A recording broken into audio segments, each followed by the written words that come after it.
Welcome to Adhvaitha, and this video is about the unified theory on reality. So we will explore a lot of concepts about God, about the nature of this existence logically in this video.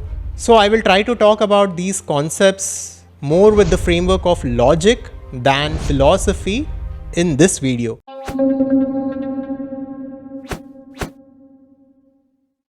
First, let us look at what modern science is telling us and what materialism tells us. Materialism simply says that matter is fundamental.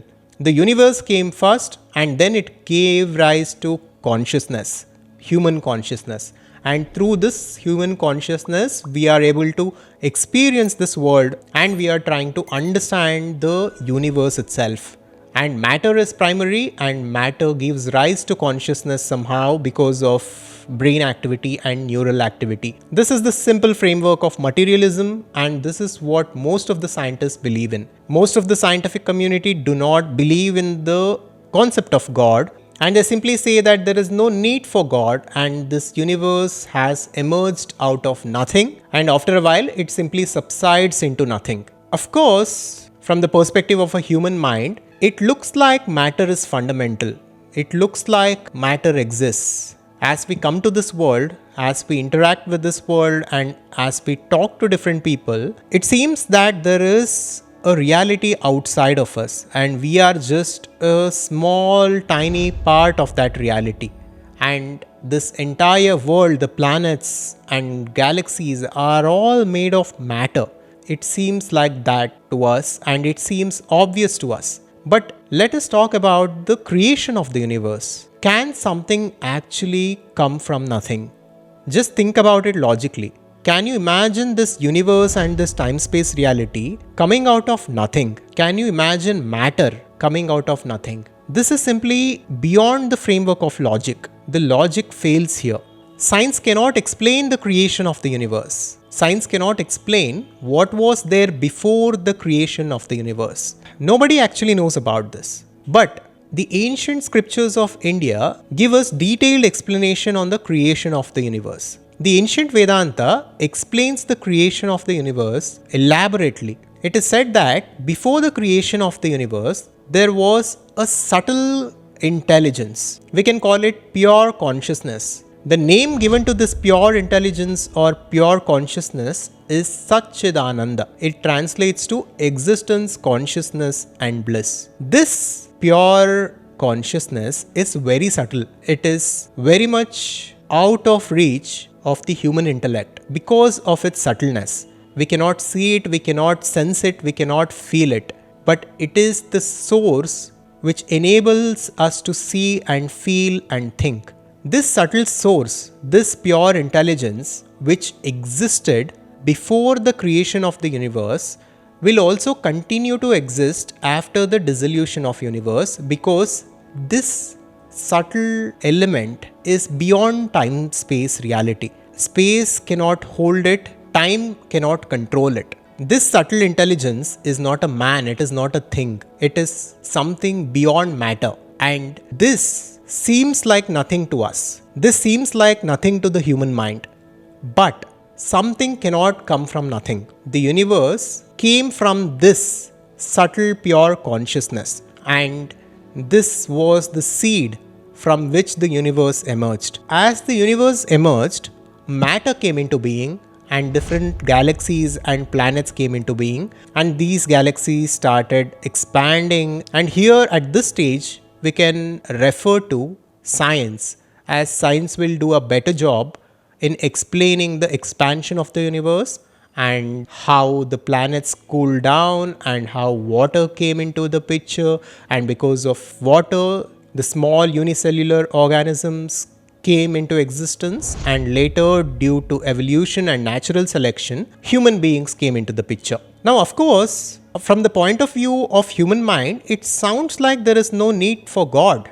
There is no need for a creator because the process of evolution and the process of natural selection itself can explain how organisms evolved and how complex organisms came from simple beginnings. But what we fail to understand here is that for all this to happen, there needs to be an underlying intelligence. And for the universe itself to come into being, there needs to be something beyond the universe, something beyond time-space reality. And our mind, since it is the product of the time-space reality, can never understand something which is beyond time-space reality. So, the boundaries of the human mind are time, space, and causation. We can never understand something which is beyond time, we can never understand which is beyond space, and we can never understand something which simply exists without any cause. So, that fundamental source of creation, that pure consciousness, existed before the universe,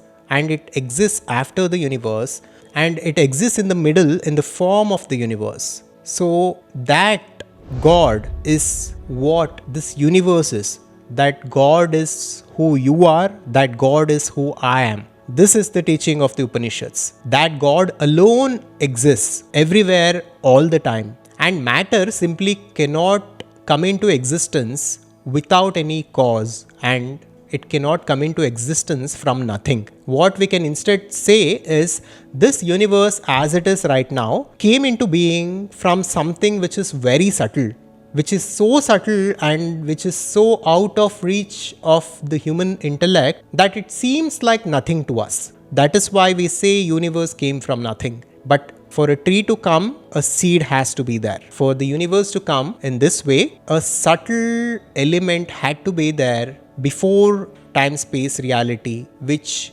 projected this universe as it is. So that subtle something, the religions call it God, and the Vedanta calls it Satchidananda, or pure consciousness, which is the source of creation, which is the reason for the universe to exist. So this is the logic behind the concept of God. But why did I call this the unified theory on reality? Here we need to go a little deeper.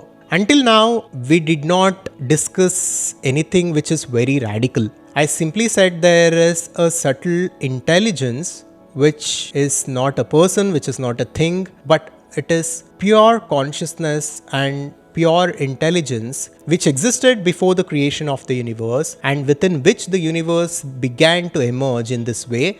And after the creation of the universe, because of evolution and natural selection, human beings came into picture. But here what we need to understand is the universe simply appears to exist. It technically does not exist. If something existed before the universe and if something exists after the universe, then what exists in between is also that something which existed before the universe. Universe is not something apart from that which existed before the universe, since universe came from that. The better way to understand this is through an example. The example that I usually use is of a clay and the pot. The clay exists before the pot and the clay continues to exist after the pot. So if this is the case, then the pot simply appears to exist. The pot is nothing but clay alone. Pot is simply a form, but it is in fact in and through clay. Just like this universe in and through is that subtle intelligence, is that subtle consciousness.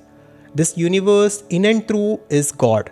And this universe has evolved in this way so that this universe can realize itself to be God through evolution. Now, a human being represents the peak of evolution. After millions and millions of years of evolution, human beings have come into the picture. And the great thing about us is that we can realize the nature of reality as it is. We can realize ourselves to be that pure consciousness which gave rise to this universe. So in this way, the pure consciousness gives rise to the universe, and the universe evolves, and through the evolution of the universe, human beings come into the picture, and through the enlightenment of a human being, he realizes himself to be that pure consciousness which gave rise to the universe in the first place. And through all this, the cycle is completed.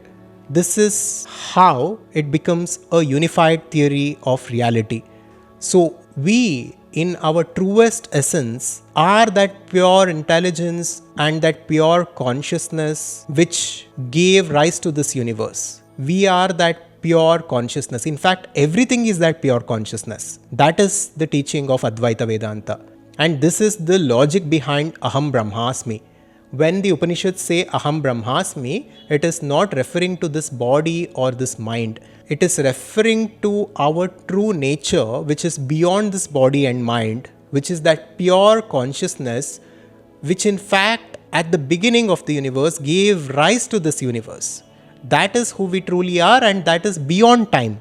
It is beyond space and it is beyond causation. This is how we need to understand the unified theory on reality. And once we realize our true nature to be that pure, infinite, abundant consciousness, we come out of fear and we attain absolute fulfillment as promised by the ancient Upanishads of India. I hope this was valuable to you. If you want to understand these concepts in greater depth, and if you want to consciously create your life the way you actually want to live, then you can check out our community cum learning platform, the Advaitha Conscious Society. You can find more information on this by visiting advaitha.com. Thank you. Make sure to subscribe to our YouTube channel, and I'll see you on the next one. If you liked the video, check out this next and make sure to subscribe to our YouTube channel for more content like this.